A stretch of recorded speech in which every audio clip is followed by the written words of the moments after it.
Charles, pour le contrat d'assurance obsèque, fiscalement, comment ça se passe?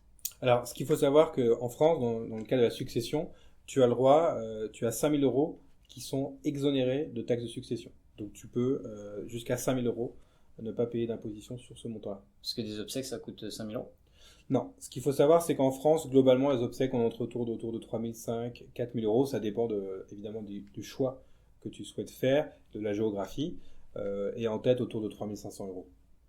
Ok, et donc moi, si je prends un contrat obsèque à hauteur de 4 500 € et que les obsèques me coûtent 3 500 €, je perds de l'argent Non, ce qui se passe dans ces cas-là, c'est que tu demandes à l'assureur, donc l'assureur va verser donc, le montant correspondant à la facture de la pompe funèbre, donc il va verser en l'occurrence 3 500 euros, et le reliquat, tu peux lui demander, et donc il va verser aux ayants droit le reliquat du montant.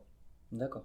Et inversement, si mes obsèques, enfin pas les miennes, mais enfin les obsèques qu'on organise coûtent plus cher que mon contrat de Là, planification. c'est aux ayants droit, à la famille, de prendre en charge le surplus. D'accord. Ok, j'ai compris. Et si jamais mon contrat, je veux l'arrêter comme ça.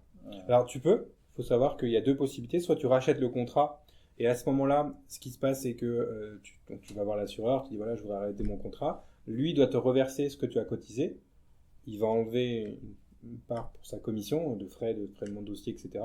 Donc tu vas récupérer tes cotisations.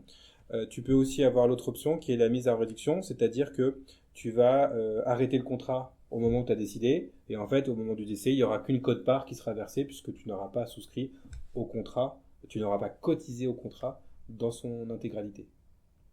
Merci Charles. Je t'en prie.